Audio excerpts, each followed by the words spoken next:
پہلے اس پارے میں الف لام میم میں اللہ تعالیٰ نے انسانی زندگی کے لیے جو عملی احکامات اور ضابطے بیان فرمائے ہیں، انہیں ایک ایسے بصیرت افروز انداز میں پیش کیا جا رہا ہے جو نہ صرف علم میں اضافہ کرے گا بلکہ سننے اور پڑھنے والے کے دل پہ گہرا اثر چھوڑے گا۔ آیت نمبر سورہ فاتحہ کے اندر اللہ سبحانہ و تعالیٰ نے کائنات کی ہر طاقت کو مسترد کر کے صرف ایک اللہ کے سامنے جھکنے اور ہر مشکل میں صرف اسی سے مدد مانگنے کا حکم دیا۔ اس کے بعد آیت نمبر 3 سورہ بقرہ کے اندر اللہ سبحانہ و تعالیٰ نے غیب پر یقین کا حکم دیا کہ عقل سے بالاتر حقائق اللہ تعالیٰ، فرشتے اور آخرت کو تسلیم کرنا ہی ایمان کی بنیاد کو قرار دیا گیا۔ نفاق فی سبیل اللہ، جو رزق اللہ نے دیا اسے دوسروں کی ضروریات پر خرچ کرنے کا حکم دیا تاکہ معاشرے میں توازن پیدا ہو۔ آیت نمبر 11 میں زمین میں فساد کی ممانعت فرمائی گئی۔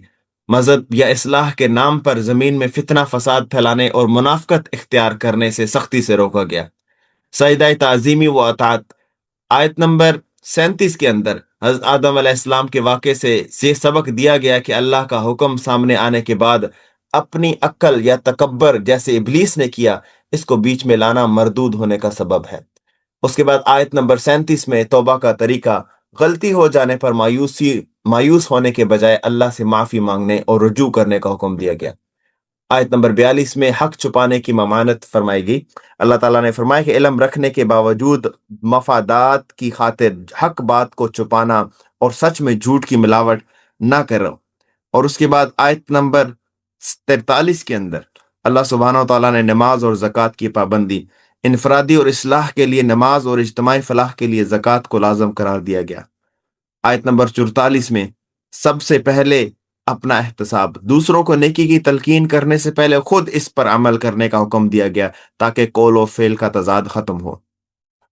نماز اور صبر اور نماز کا سہارا، آیت نمبر 45 میں زندگی کی بڑی سے بڑی مشکل میں گھبرانے کے بجائے نماز اور صبر کے ذریعے اللہ سے تعلق مضبوط کرنے کا نسخہ بتایا گیا۔ آیت نمبر 83 میں والدین اور رشتہ داروں کے حقوق بیان کیے گئے۔ اللہ کی عبادت کے بعد سب سے اہم حکم والدین، قریبی رشتہ دار، یتیموں اور مسکینوں کے ساتھ حسن سلوک، احسان کرنے کا حکم دیا گیا۔ لوگوں سے اچھی بات کہنا، آیت نمبر 83 میں معاشرتی تعلقات میں تلخی کے بجائے نرمی اور خوبصورت انداز میں بات کرنے کا حکم دیا گیا۔ آیت نمبر 84 میں ناجائز خون ریزی کی ممانعت، کہ انسانی جان کی حرمت کا حکم دیا گیا اور ایک دوسرے کو گھروں سے نہ نکالنے یا ظلم کرنے سے روکا گیا۔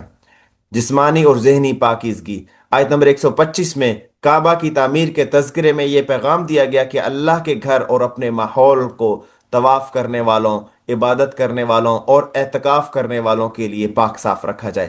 خلاصہ کلام کیا ہے؟ پہلے اس پارے کے اندر بتایا گیا کہ کامیابی صرف دعووں میں نہیں بلکہ اطاعت اور عاجزی اور انسانیت کی خدمت میں ہے۔